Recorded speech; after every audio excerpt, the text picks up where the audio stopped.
Yo soy Ignacio Rivera, que está detrás del fundador básicamente de Academia del Paisaje, junto con Carlos Olivares, que está por aquí, y Lucas, que no me he fijado a ver si está.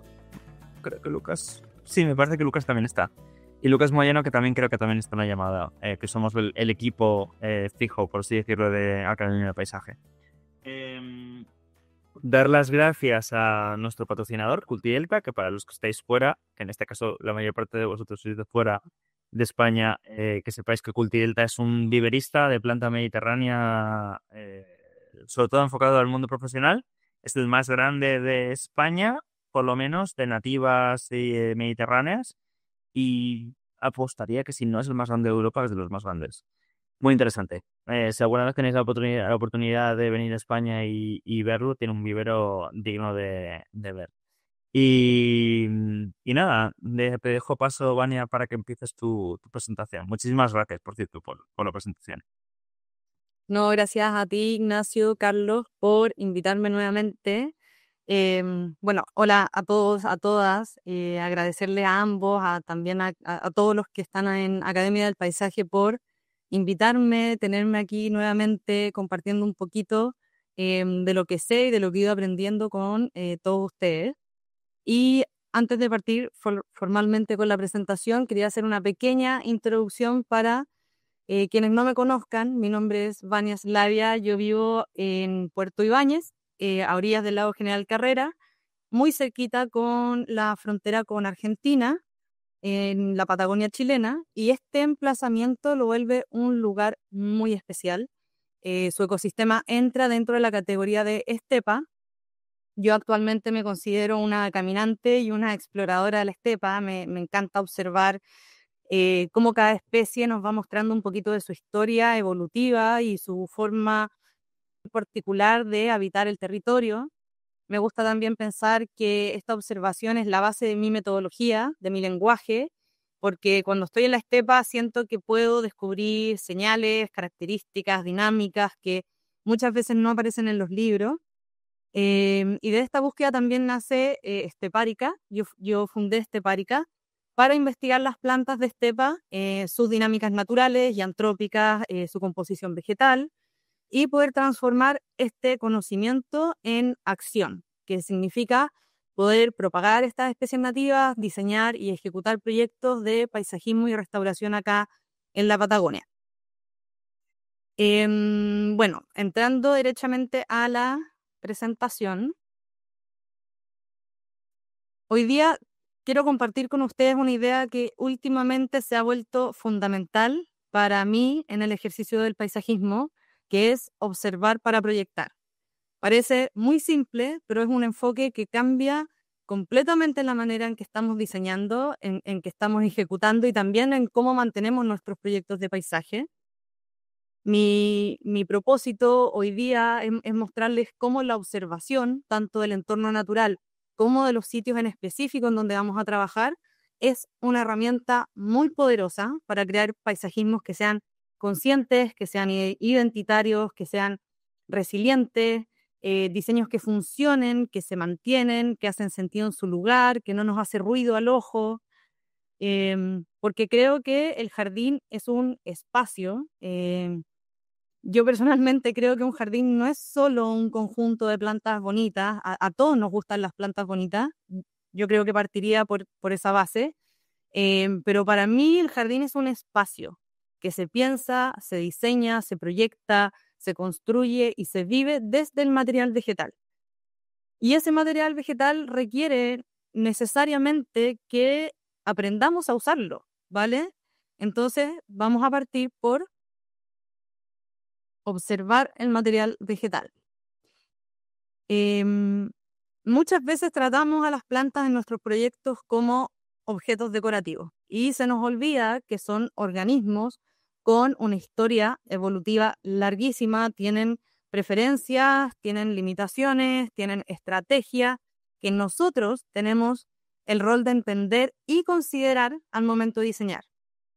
En realidad tenemos el rol de observar, entender y considerar, que son en realidad tres conceptos muy diferentes. Primero observamos, luego entendemos, pero por sobre todo tenemos que considerar esa información. Entonces, cuando usamos una especie en un diseño, deberíamos sí o sí preguntarnos dónde vive naturalmente esa planta, en qué paisaje se establece, cómo son sus suelos, crece en sombra, crece a pleno sol, crece en mallines, en pendientes, en grietas de roca. ¿Qué le gusta a esa planta o a esa especie? O mejor dicho, ¿qué necesita para poder desarrollarse y establecerse? Em, Todo este conjunto de preguntas en realidad es información súper técnica. Necesito que entendamos que la respuesta a todas estas preguntas es información súper valiosa que nos va a permitir trabajar con las plantas y no en contra de su propia naturaleza. Entonces, antes de proyectar, si es que ya entendimos que cada especie es una respuesta a su entorno, antes de proyectar un jardín, debemos hacernos la pregunta más importante de todas. ¿Qué pasa si yo ignoro todas las preguntas y las respuestas que nos hicimos antes? ¿Qué pasa si yo ignoro completamente su contexto, su condición natural? Cuando no tomamos en cuenta esas respuestas, es cuando aparecen los clásicos problemas de un jardín, que las plantas se mueren al poco tiempo, las plantas se desbordan, plantas que se deforman, que pierden su arquitectura natural, plantas que empiezan a competir o a desplazar a otras y dejan espacios vacíos, plantas que se pudren, plantas que se secan, etcétera, etcétera, etcétera. Todos los casos que nosotros hemos visto. En definitiva, el colapso de nuestra propuesta. Y no es mala suerte, no es que fue un mal año o es que fue un invierno muy frío, es que vino una ola de calor que no estaba prevista, porque hay que prever. Y prever es parte de observar. De hecho, prever para mí significa haber considerado las características observadas en el diseño, en la ejecución. Así que, eh, si les pasa esto, simplemente fue falta de observación en las etapas previas. Y, me salté. Ahora sí. Ejemplo práctico. La Adesmia bononioides, que acá le dicen paramela, es una planta icónica de la estepa. Todo el mundo la conoce por su aroma, porque tiene un poder medicinal tremendo, por su belleza. Y alguien una vez me dijo que no me metiera nunca con las adesmias porque son súper complicadas, tanto de producir como de trabajar con ellas en los proyectos, porque necesitan condiciones súper específicas. Aquí en la estepa, por ejemplo, necesitan calor, exposición solar, alta radiación. No, en resumen, no toleran tener humedad en el cuello. Si es que lo tienen, se pudren, se enferman, se mueren con mucha facilidad. Entonces, si acá ustedes ven en la foto, si la observan, por lo general las ademias están más tiradas hacia arriba en la foto, hacia arriba de la ladera, porque la humedad baja. Están como encaramadas, tratando como de escapar, de estar en la parte más alta, en lo más seco posible. Pero como la naturaleza le encanta desafiar todo lo que nos enseñan, ¿por qué entonces me encuentro con una situación como esta, en donde la ademia está al borde de un río, en perfectas condiciones, en perfecto estado fitosanitario? Entonces, pensémoslo un segundo. Yo creo que aquí hay dos detalles que son súper importantes. El primero es que esta adesmia, a pleno borde de río, se encuentra sobre un sustrato que es muy drenante. Prácticamente los primeros 10 centímetros son gravillas y bajo eso es arena, y eso elimina casi completamente la humedad del cuello, porque el agua drena, no se estanca. Y lo segundo es que quizás en la foto no se nota tanto, pero el cuello de la planta se encuentra levemente por sobre el nivel del agua, lo que también minimiza el riesgo de que la planta se pudra por este exceso de humedad. Entonces, solo las raíces están en contacto con esa humedad. Entonces, esas son algunas, por ejemplo, tipo de conclusiones que uno puede ir viendo con la observación y no tomar cosas por garantizadas.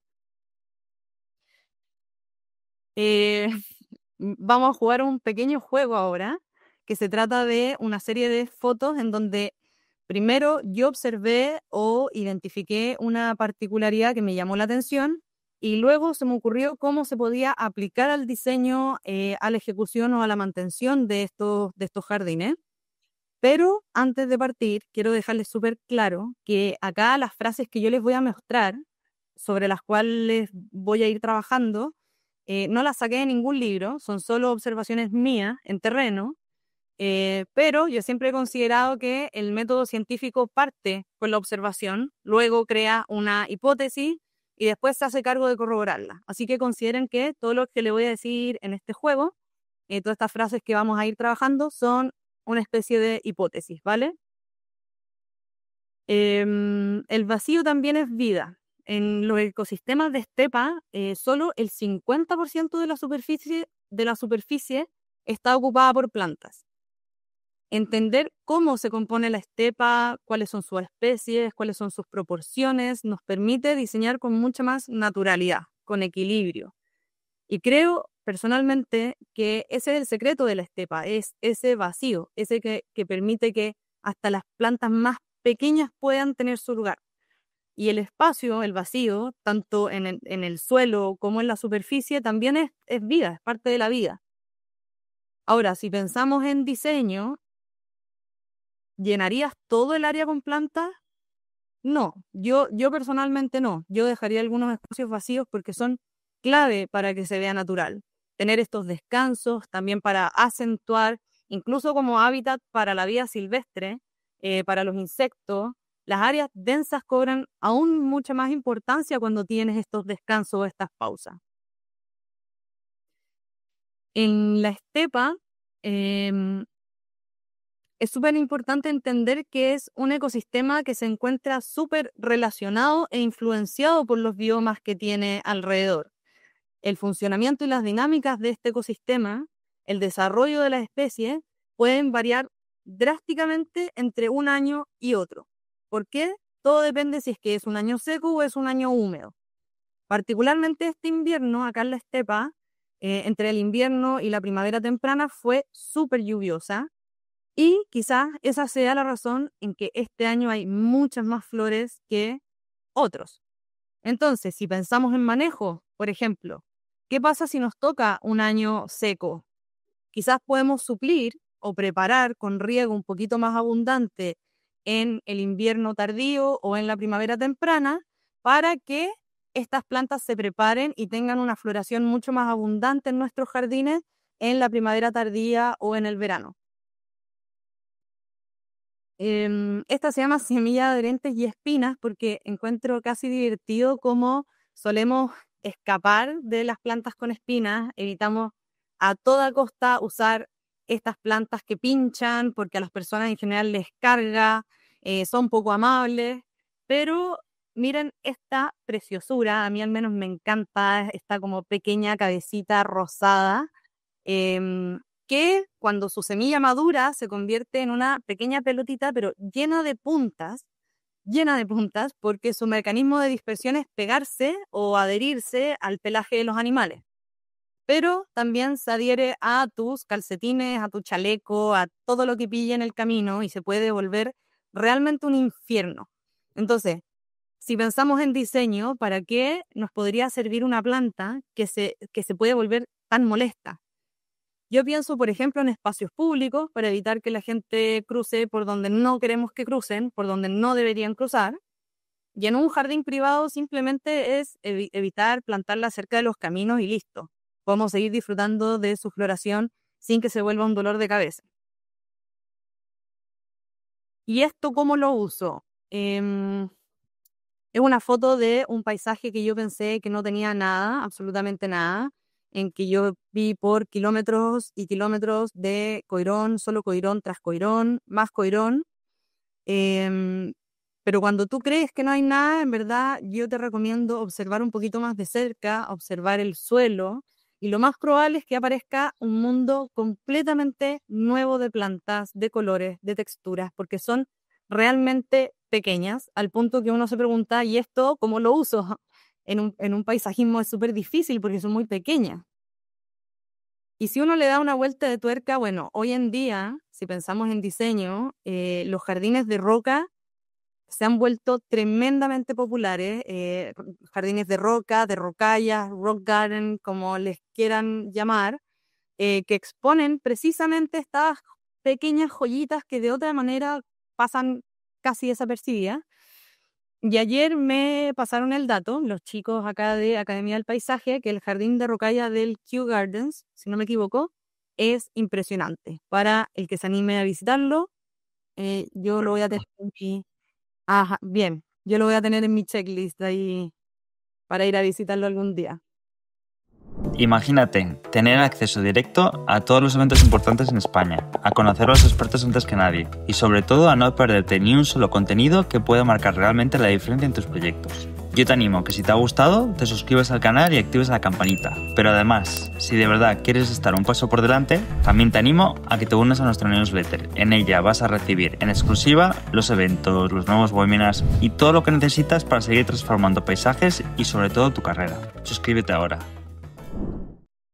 Bueno, el siguiente, donde no hay nada y están. Y este ejemplo a mí me encanta porque hay especies que les gusta habitar suelos difíciles. Pero, ¿qué es un suelo difícil? Yo creo que un suelo difícil comúnmente es cuando se dice ahí no crece nada, aquí hay que mejorar el suelo, y ahí es donde ellas desafían las creencias populares. Porque la respuesta es especies colonizadoras, especies dominantes. En este caso, en la estepa, el Senecio patagonicus, la Onotera odorata, la Phacelia secunda, incluso a veces la Valeriana carnosa, están ahí, en suelos que uno piensa, esto acá no va a crecer nada. Ahí están ellas. Y no porque aparecen en los libros, sino porque siempre me las encuentro en los lugares más perturbados, con más movimiento, con más estímulo, en los lugares que ya están establecidos, en donde no hay nada que mueva, que rasque, que coma, que pise. Ahí no están. No están, o su presencia es súper puntualizada. Entonces, si pensamos en diseño, son especies que pueden restaurar o que pueden gatillar el primer paso de la sucesión ecológica, que es la recolonización del suelo. Entonces, si tu suelo se ve así, rocoso, pobre, descubierto, difícil, esta es una respuesta, buscar en tu área, en tu zona, cuál pueden ser especies que sean dominantes, que se puedan adaptar a estos suelos. Menos nutrientes, más flores, que suena casi ilógico, una tontera, imposible, porque estamos acostumbrados a grandes plantas con grandes flores o grandes plantas con pequeñas flores pero abundantes. Y en la estepa, que tiene condiciones realmente extremas, las plantas se vuelven su expresión más mínima, sí, muy pequeñas, lo más pequeñas que pueden, porque así se aseguran que el clima les afecte lo menos posible. Pero las flores son lo más grande posible, porque necesitan asegurar la supervivencia de su genética. Entonces, vemos plantas pequeñas generando grandes flores en relación a su tamaño, cambia la lógica realmente. Entonces, si pensamos en diseño, sustratos con menos nutrientes podrían inducir que las plantas se concentren en la producción de las flores, es decir, más flores para el jardín. Pero si las plantas crecen más pequeñas, lo que podría ser visto como un problema, para mí, plantamos en alta densidad y listo, problema resuelto. Esta foto es la exageración misma de la situación, por supuesto. Es una planta de alta montaña, pero en general las plantas de la estepa funcionan así. Y por último, contrastes. Yo algo que encuentro alucinante, al menos como de estos paisajes acá en la estepa, es cómo los elementos se empiezan a mezclar, se cruzan, se tocan, se empujan, los rectos y perfilados de las rocas con las formas orgánicas y difusas de las plantas, los colores grisáceos que son un mecanismo de defensa de las plantas frente a la alta radiación, con los colores amarillos, naranjos, rojos, morados de las flores, las texturas del suelo con las plantas, los espacios vacíos, los espacios abundantes. Y nada, en resumen, si pensamos en diseño nuevamente, considerar estos contrastes siempre le da un poquito más de vida, de juego y de misterio al espacio. Ahora, ya hablamos de entonces observar el material vegetal, pero igualmente importante es observar el sitio. Antes de proyectar un solo metro cuadrado de jardín, debemos aprender a leer, analizar y trabajar con el espacio, porque cada lugar tiene sus condiciones, como por ejemplo, puede tener suelos arcillosos, suelo arenoso, una falta de drenaje, un exceso de drenaje, una exposición excesiva o una sombra permanente.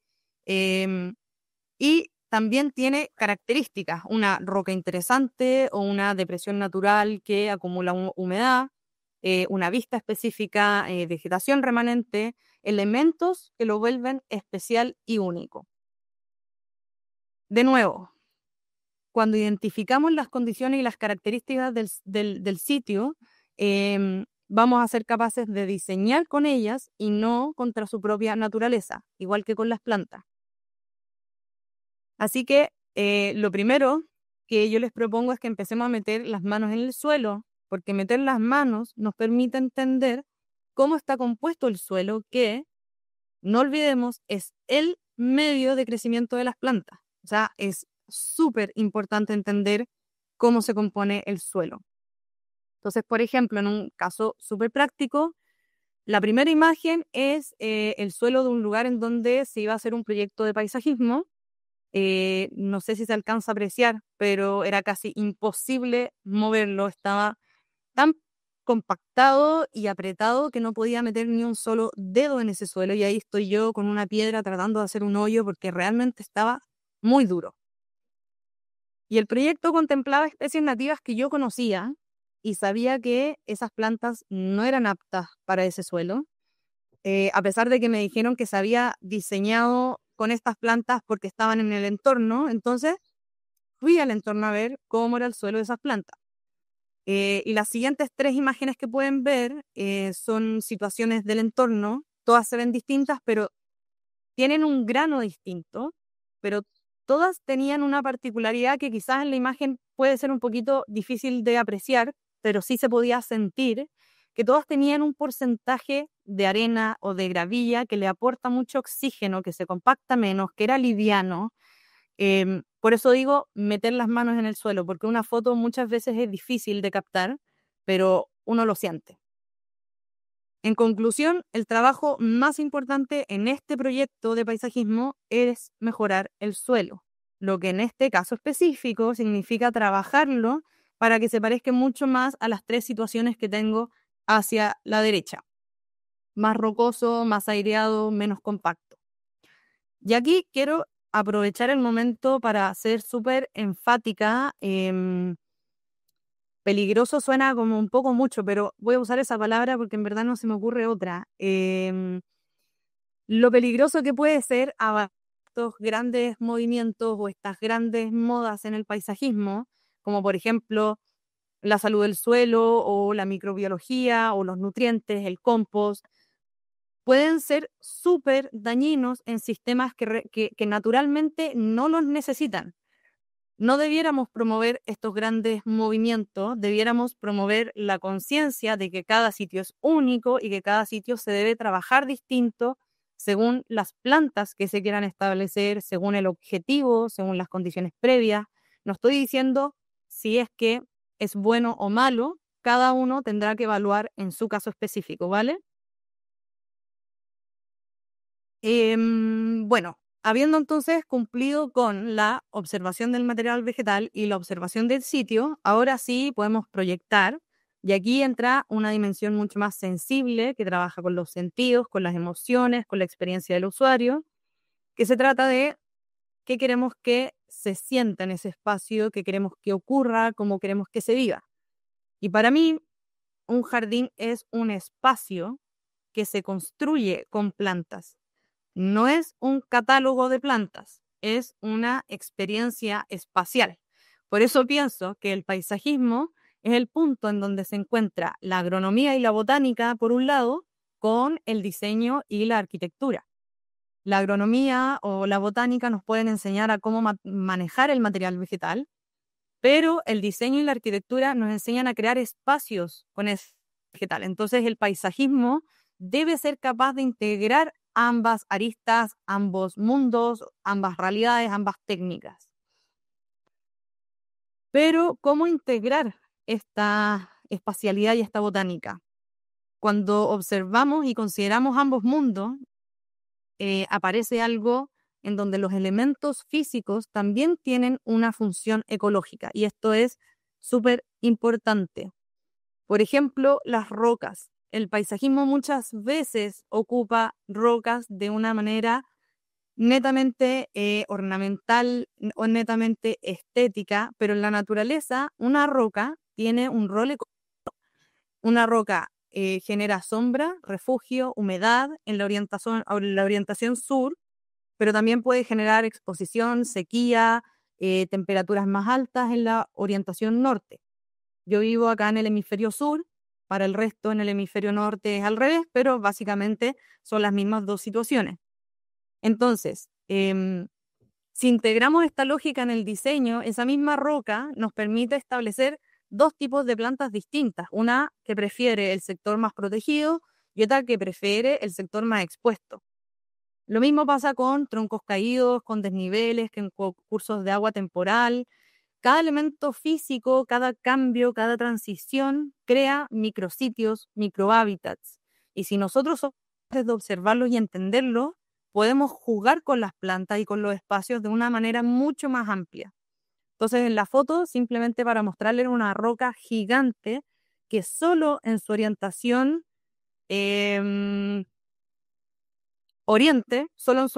oriente tenía esa planta pequeña que se trepaba a la roca. Y ahí también quiero aprovechar de nuevo de hacer énfasis en los rock garden, porque muchas veces hay muchas personas que no les gusta andar ahí agachados o en cuatro patas viendo plantas pequeñas, entonces es una muy buena opción para elevarlas y que las personas y corrientes puedan disfrutar de las plantas sin tener que estar así como casi que con lupa. Bueno, aquí me quiero detener también, quiero enfatizar en realidad que para mí la funcionalidad antes que la estética definitivamente. Y no por eso creo que la estética sea irrelevante, no por eso es menos importante. Quiero ser súper clara en este punto porque muchas veces pensamos que el paisajismo busca primero la belleza, pero yo creo que la belleza es un resultado de un diseño acertado con su sitio y con su material vegetal. La funcionalidad es la que va a definir una paleta vegetal que vamos a usar, pero después el cómo la usamos, el cómo diseñamos con esa paleta vegetal va a definir nuestra propuesta estética.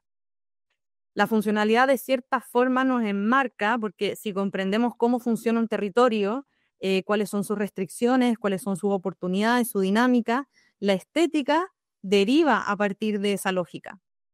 Y a mi parecer nos permite crear también paisajes más bellos porque son justamente paisajes o propuestas más coherentes. Y bueno, una estrategia muy efectiva para inspirarse directamente en ecosistemas reales. Y eso no significa reproducirlos literalmente, sino de tomar principios. Por ejemplo, estructuras, equilibrios, contrastes, la manera en que se distribuyen las especies, porque los ecosistemas existentes tienen, es como un modelo probado por miles de años que ya sabemos que funciona, entonces es una ventaja enorme.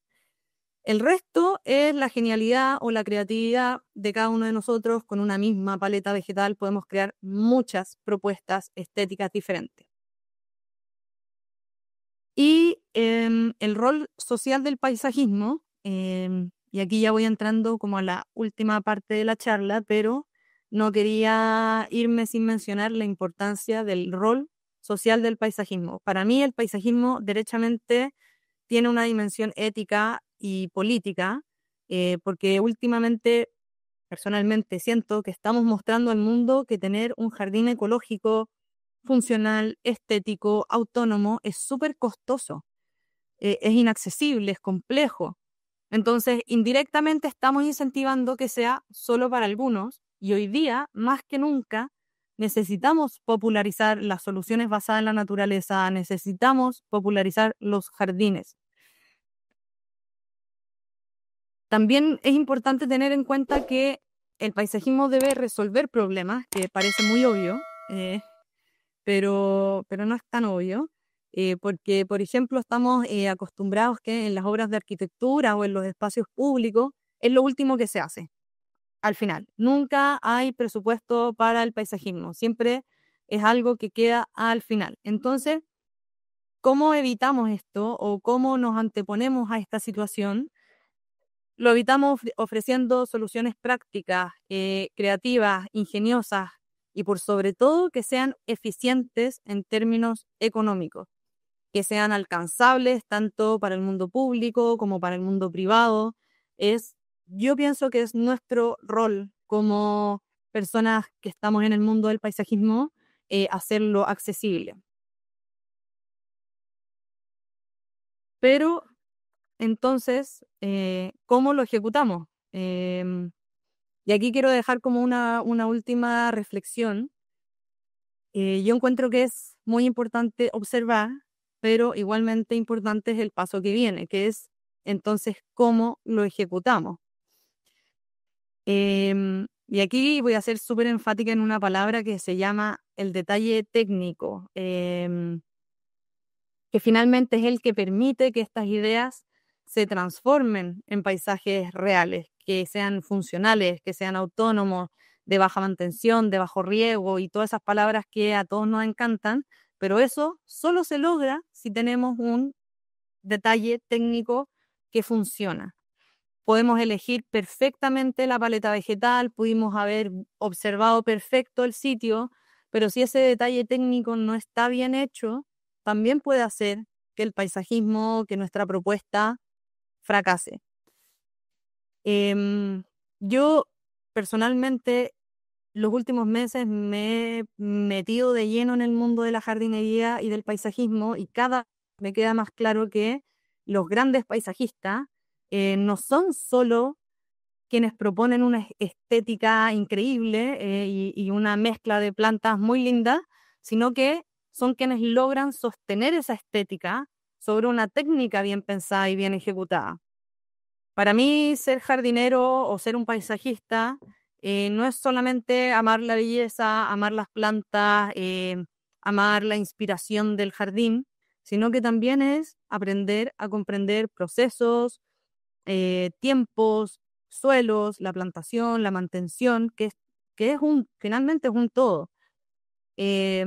Así que ahí voy a volver a hacer un guiño a los chicos de Academia del Paisaje para ver si es que podemos crear alguna otra instancia en donde podamos ir desarrollando en profundidad todos estos pasos importantes para tener un jardín exitoso y también poder repasar como todos esos tips, esos pequeños trucos que hacen que la ejecución no se vuelva una tarea titánica, porque yo personalmente siempre digo que me encantan los jardines, pero tampoco me gusta ser una esclava de mi jardín. Quiero que si necesito salir de mi casa por unos días, por unas semanas, por un par de meses, quiero volver y que no sea un caos total, sino que ahí esté mi jardín esperándome, bien pidiéndome que sea bien recibido y no que tenga que rehacerlo desde cero, que suele pasar mucho. Y ya para cerrar, simplemente recordarles que es súper importante observar para proyectar, observar antes de proyectar, considerar esas observaciones. Acuérdense también de tener una mano en la técnica y la otra en la creatividad, porque finalmente ese encuentro es lo que hace que nuestra propuesta sea estética y sea bella, y que observar es nuestro mayor recurso como paisajista, porque es gratis, está al alcance de todos, así que no estoy proponiendo nada que sea como costoso, sino que creo que mi propuesta de lo que vieron hoy día y de lo que espero que podamos ver en otras sesiones es cosas que podamos todos hacer al alcance de nuestras manos. Así que eso, muchas gracias. Buenas tardes, Vania. Bueno, desde Uruguay y ese maravilloso país de Chile con su norte y su sur tan diferentes y dinámicos y lindos y diferentes a todo lo que vemos aquí también, ¿no? Generalmente le pregunto a tú que trabajas con plantas nativas, plantas de la región, si tienen viveros especializados en esas plantas, cómo lo han desarrollado a nivel público, a nivel privado, genética, desarrollo, porque, a ver, algo que conocemos, pero lo de ahí, cero. Por más que estamos, la cordillera nos separó y puso... Pero, a ver, ¿cómo es el material que usan en tu región? Voy a hablar exclusivamente de mi región porque creo que hay muchos escenarios distintos, pero quizás puede aplicar para regiones que también son aisladas o que son de como menor desarrollo, por así decirlo, que no son centros con urbes muy grandes. En nuestra región, en realidad, ha sido un desarrollo como súper lento de producción de plantas nativas. Hace 4 años yo partí produciendo las primeras plantas nativas porque en realidad no existían. Existía solamente CONAF, que es la Corporación Nacional Forestal. Ellos producen árboles nativos con el objetivo de ir restaurando. Acá en la región, si no me equivoco, deben haber tenido 20 especies de distintos tipos de ecosistemas, pero principalmente árboles y algunos pocos arbustos, pero todo el resto, nada. Y ni siquiera información de cómo hacerlo, porque nadie tampoco lo ha investigado.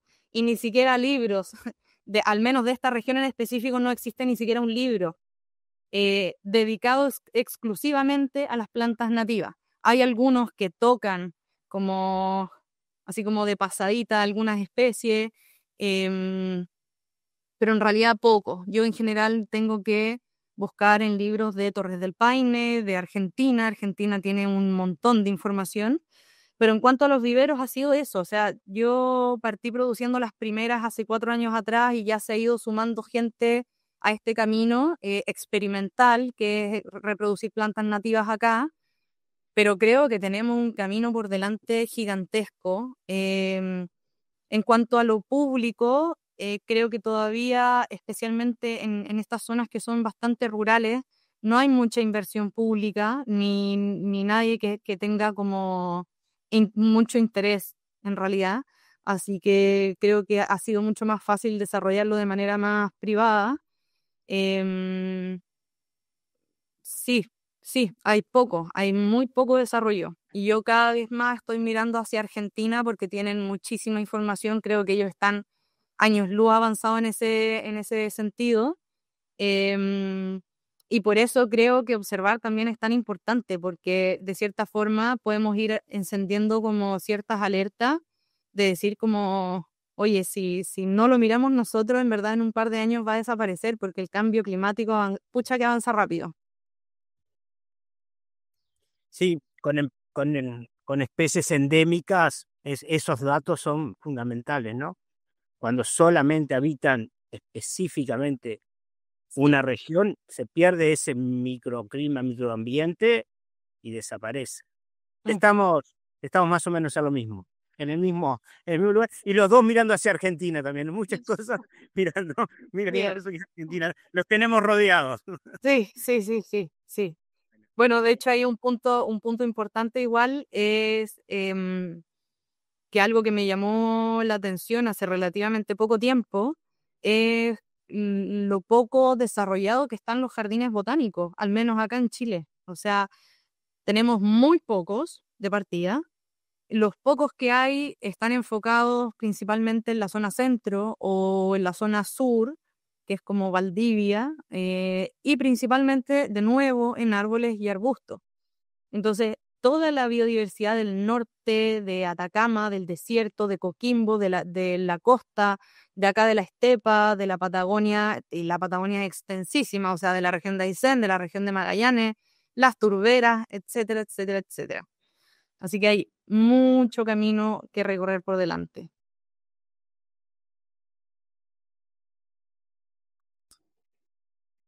Ok. No sé si alguien más quiere hacer alguna pregunta. Yo iba a decir, estuve en un jardín botánico, que no voy a decir que sea el... A ver, iba a decir una cosa, pero la digo luego. Cristian, si quieres preguntar, tienes que acordarte de encender tu micro.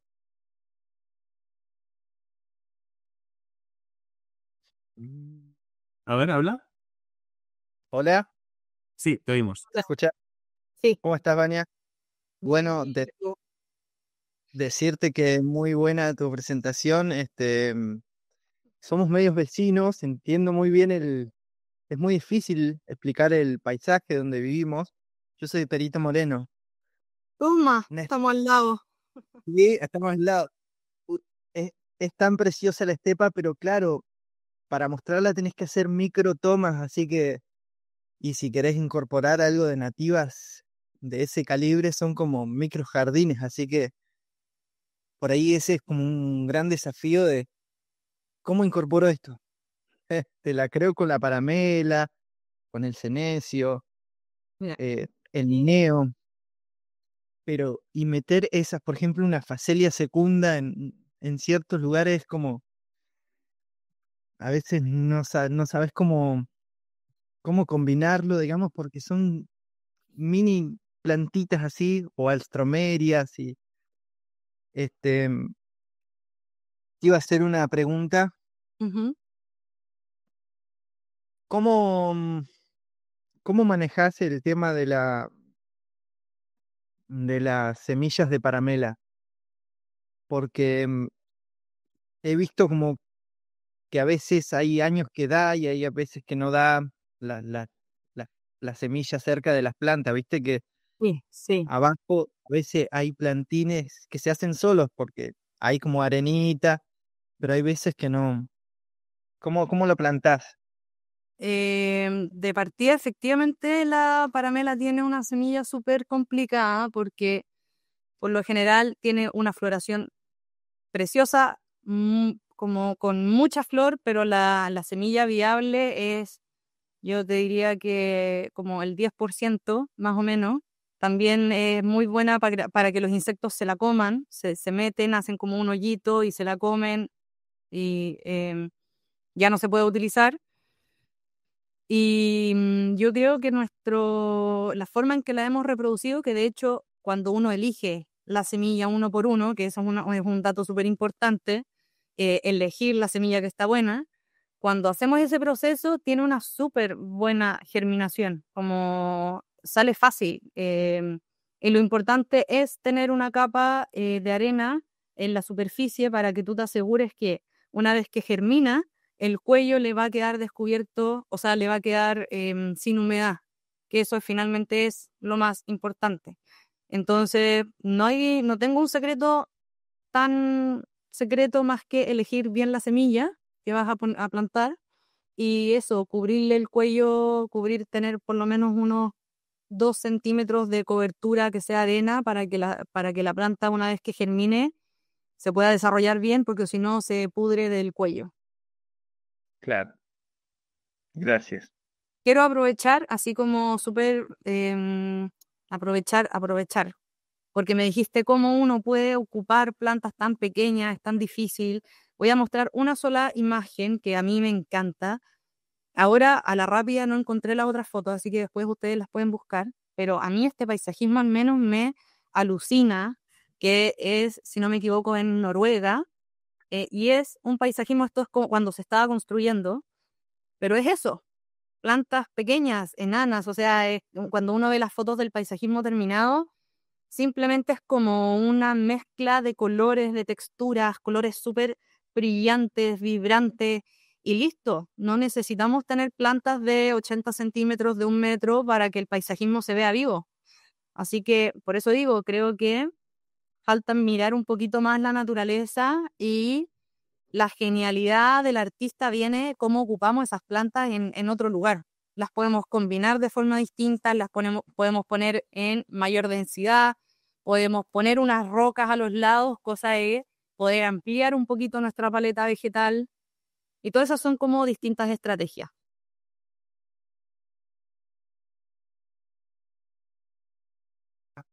al estepas y ve una roca, como decís, acá me siento, y claro, los microjardines, esos micromundos, los observás sentadito a cierta altura. Me parece muy buena idea esa de utilizar muchas piedras, estilo rocalla.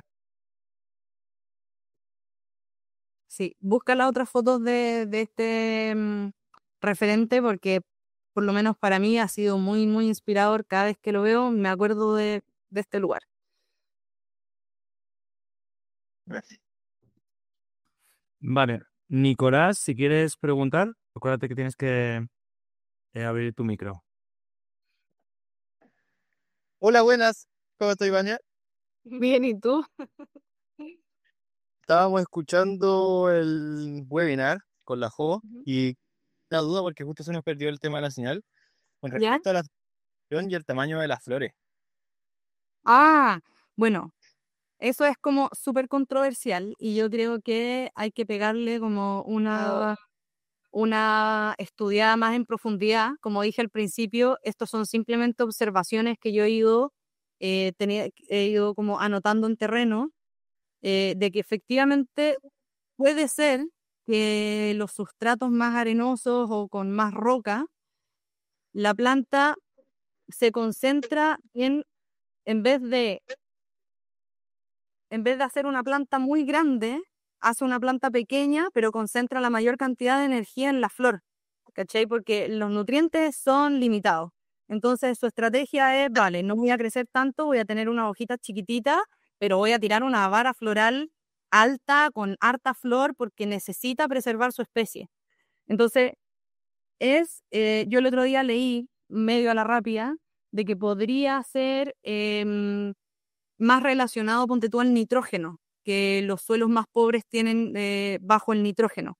Ahí uno tiene que meterse a leer como ya más el mundo más científico, em, pero está ligado a suelos pobres como con una floración más abundante. Vale, muchas gracias. De Nach. Vale, no sé si alguien más quiere preguntar. Yo te iba a decir antes algo. De los jardines botánicos. Sí, que a mí me parece muy interesante. No es ni mucho menos el mejor jardín botánico que he visto, pero me pareció un ejemplo interesante. Hay veces que es tan fácil como en... Yo estuve en México, en San Miguel de Allende, hace un año justo. Me fui justamente para pasar las Navidades en México. Y, y básicamente fui a San Miguel de Allende y en San Miguel de Allende hay un jardín botánico que me pareció muy interesante porque lo que han hecho ha sido básicamente comprar un trozo de terreno bastante salvaje, y le han hecho por supuesto una entrada y se han dedicado más que a plantarlo, se han dedicado a fijarse qué plantas de la zona hay y ponerle carteles. Y me pareció, o sea, que luego hay una parte como de invernadero y un poco más trabajada, ¿no? Pero a mí me parece súper interesante. Creo que eh, los jardines botánicos del futuro podrían pasar por eso en muchos casos. No tener que hacer una colección de cero de tenemos un diseño maravilloso y vamos a que empezar a sacar plantas, sino que muchas veces lo que decías, ¿no? Si hay necesidad de jardines botánicos en una zona, creo que es una estrategia más inteligente comprar un trozo de terreno grande salvaje y básicamente poner carteles, o sea, ver lo que hay, que tener que volverse locos y hacer un jardín botánico como a los siglos XVI Europa, ¿no? Que eran como más de diseño, más de líneas y vamos a ver familias y no sé qué. A mí me pareció muy interesante. Entonces, creo que no es, por supuesto, como digo, no me pareció el jardín botánico más brillante, pero sí que me pareció una forma muy inteligente Claro. y yo animo a la gente que quiera montar un jardín botánico a que se base en ese sistema, porque es mucho más sencillo montar un Sí. jardín botánico. De hecho, por lo que entiendo, no estoy 100% segura, pero creo que el jardín botánico no tiene una definición 100% clara ni específica. No hay como un ente que regule, que diga esto es un jardín botánico y esto no es un jardín No, botánico. Por de ende, hecho, ajá, tienes mucha razón, porque nosotros tuvimos una charla de el Jardín de la Almunia del Sur, que está en Almería, aquí en España, y él habla de su jardín como jardín botánico y se lo reconocen en muchos casos como jardín botánico, pero no es una entidad pública, es una persona privada que básicamente ha hecho una colección botánica y sí que hay una serie de cuestiones que hacen que se entienda como jardín botánico. De hecho, él lo explicó, no me acuerdo ahora mismo cuáles eran, pero había una serie como de parámetros que él se fijó para básicamente decir que su jardín es un jardín botánico y él lo vende como jardín botánico de la Almunia del Sur. Entonces, yo creo que sí que está ese... Yo encuentro que es una muy buena idea, considerando esta misma idea de cómo lo popularizamos y no lo volvemos de difícil acceso, como con estos, como tú decías, grandes invernaderos o grandes tecnologías, sino que, bueno, cada uno podría tener un pequeño paraíso, jardín botánico en su jardín. Total. Por eso a mí me llamó mucho la atención porque no era, cuando yo leí Jardín Botánico, no era lo que me imaginaba. Y al principio me parecía un poco en plan de, bueno, no es lo que me esperaba, pero luego dándole un par de vueltas, dije, en realidad es una idea brillante. Sí, Creo que hay que hacer esto más. sí. Así que nada, animo que a que quiera montar un jardín botánico en su zona y no lo haya, haga esto. Eso. Sí. Cristian, no sé si has vuelto a levantar la mano. ¿Has vuelto a levantar la mano por casualidad? No, vale. Pues entonces, Valeria, que he visto que sí que has levantado tú la mano, te dejo paso. Tienes que acordarte de encender tu micro. Ahí está. Hola, ¿cómo están? Bueno, gracias, Vania, por tu charla. Yo tengo un jardín en la Patagonia, Argentina, que es en la intersección entre la estepa y el bosque patagónico. Y sí, a 20 kilómetros de San Martín de los Andes. Y hace 20 años que yo soy paisajista. Y hace 20 años que estoy como armando ese jardín, mucho aprendizaje, pero cómo, es decir, lo que me ha costado mucho es el manejo de la exótica invasora, ¿no? Este jardín, cuando yo compré el terreno, era todo retama, todo invadido por la retama. Eh, bueno, eso es decir, fue un...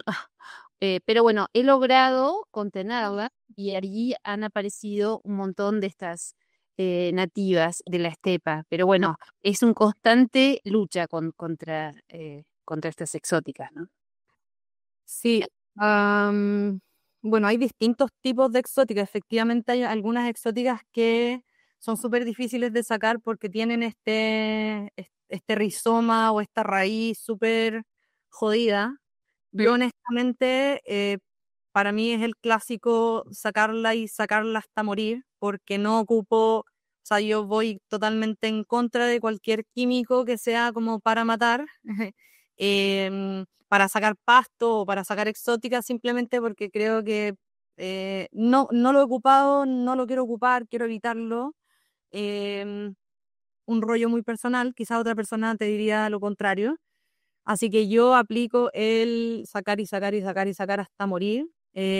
Y lo que sí también se puede hacer es, si hay un sector en el que tienes muy lleno, poner quizás una planta que le haga sombra y que por competencia le gane, como alguna planta nativa que tú veas que crece rápido, que crece em, como abundante follaje. Por ejemplo, acá tenemos el Baccharis patagonica, que crece muy rápido, crece muy denso, y eso le podría hacer la competencia. Quizás igual la primera época, el primer tiempo tú vas a tener que ayudarle un poco, pero ya una vez que agarra cuerpo, creo que podría hacerle la competencia. Nosotros tenemos un gran problema, bueno, hay mucho retamo también, eh, pero me tocó ver con la rosa mosqueta. Así. Y efectivamente, cuando hay lugares un poco en sombra, ya no están, derechamente, no están. Les gusta pleno sol, un poquito de humedad en el suelo y prenden, pero como fuego, así pueden llenar, pueden tapar un sitio. Entonces, pensemos en qué es lo que no les gusta. Démosle sombra, sequemos, quizás si es que, no sé, está llegando mucha agua a ese sitio, bueno, hagamos un pequeño tranquecito quizás un poco más arriba y aprovechamos de que se seque ese sector, después lo utilizamos quizás para plantas más secas, no sé, quizás hay distintos tipos de manejo dependiendo como de tu lugar en específico, pero eso es como lo que se me ocurre más al vuelo. Perfecto. Gracias. Yo lo único que voy a decir es que efectivamente lo del tema de sacar la planta y sacarla me parece bien. Yo muchas veces el único producto así que doy tip para que la gente utilice, que muchas veces nos olvidamos, pero es el vinagre. El vinagre, aquí lo llamamos de limpieza, que encuentras en el supermercado, que es como más concentrado. Sí, lo utilizas, literalmente pintas la planta. Pintas la planta con un pincel y quemas. Es un herbicida natural maravilloso. El vinagre, idiota. Hoy día mismo. Sí, funciona súper bien y luego es súper poco dañino. O sea, lo único que tienes que tener un poco de cuidado es eso, pintar la planta para que no salpique mucho por todos lados Claro. y tiende a, básicamente, a la planta a fallar y dejar ese hueco y no suele dar mucho más problema. Entonces, yo es una técnica que utilizo como la forma más ecológica de utilizar un químico, ¿no? El vinagre de limpieza. Sí. Total. Mm, Funciona bastante bien. Entonces, es eso, la suma de quitar y luego los brotes, lo que te salga, y ayuda bastante. Voy a hacer la típica, perdón, que no lo he hecho, la típica cosa que digo siempre al acabar la sesión, que es, aparte de darte las gracias, Vania, por supuesto, para todos los que no conozcáis o no conocíais Academia del Paisaje, os recomiendo varias cosas. Una, tenemos un montón de vídeos de YouTube de charlas como esta, con un montón de información de interés, de gente súper interesante, de todo el globo. Quiero decir que tenemos gente por supuesto, de España, pero de Francia, de Uruguay, de Chile, de Argentina, de México, de Colombia. Entonces, yo recomiendo que si no os habéis visto el canal, que os reviséis las charlas, porque hay charlas de gente súper interesante. Algunos son paisajistas, algunos son jardineros, hay de todo. Gente que se dedica a producir plantas, de todo, literalmente. Entonces, si no habéis visto el canal, la primera sugerencia que os haría es que os veáis el canal de YouTube de Academia del Paisaje porque es súper interesante. La segunda cosa es que si os ha interesado y os gustaría saber más, yo lo que os recomiendo es que os apuntéis a nuestro newsletter. Carlos, de hecho, es el que lleva el tema de la newsletter y lo que nosotros la tenemos es para que no sea muy densa. Antes teníamos una a la semana, pero lo hemos dividido como en 2 días para que sea menos de densidad. Hay semanas que si vemos que hay poco contenido lo dejamos en uno, pero si vemos que hay más contenido lo dividimos como en 2 días para que no sea tanta avalancha de información. Y ponemos eventos del sector. Bueno, tú, Carlos, estás más encima. Igual puedes contar un poco mejor que yo el tema de... Los próximos webinarios, los podcasts que tenemos, que salen en el futuro, los que ya están disponibles, los nuevos cursos, los detalles, los invitamos también al programa, a apuntarse al programa Academia del Paisaje, y les contamos un poco todo lo que hay dentro, que si tienen curiosidad pueden ir después de esta llamada a mirar, que esto es súper interesante. Y luego también si es que hay eventos, si es que tienen eventos, tienen cursos, tienen ferias en su Ojo, ciudad, cuando dice eventos y etcétera. ferias, eso, que no se refiere a nuestras, sino de gente que nos las mande y nosotros las compartimos. Claro, también si nosotros organizamos viajes o, bueno, todo lo interesante, todo lo que les puede interesar relacionado con el paisaje, con el jardín, etcétera. Y nada, dicho esto, creo que hemos dicho todo lo que nosotros teníamos que decir. Así que nada, Vania, muchísimas gracias. Te tomo la palabra para el tema de hacer una continuación de esto. Y la última cosa Vale, le queremos algo más, decir dale. es que Vania Vania es el último webinario del 2025. Sí, eso era súper importante, Nacho, que es el último webinario del 2025, así que ahora nos vemos en el próximo webinario que va a ser el 14 de enero. Vacaciones. Ah, Sí, nos vemos de vacaciones, efectivamente. la verdad es que tenemos un podcast antes, la semana Sí. antes, el 7, pero claro, ahora webinario gratuito, vamos a tener 2 semanas más o menos por lo mismo, bueno, por Navidad, por el Año Nuevo y tal. Y así que bueno, si nos van a echar de menos, saben que en el canal de YouTube encuentran más de 100 videos. Así que eso. Aprovechamos de saludarlos, de desearles felices fiestas con sus familias, con sus amigos y tal. Eso. Eso. Sí, felices fiestas a todos. Muchas Nada, gracias. muchísimas gracias. Y nada, espero que al resto que nos veamos en alguna otra ocasión. Así que nada, gracias a todos. Chao, que estén muy bien.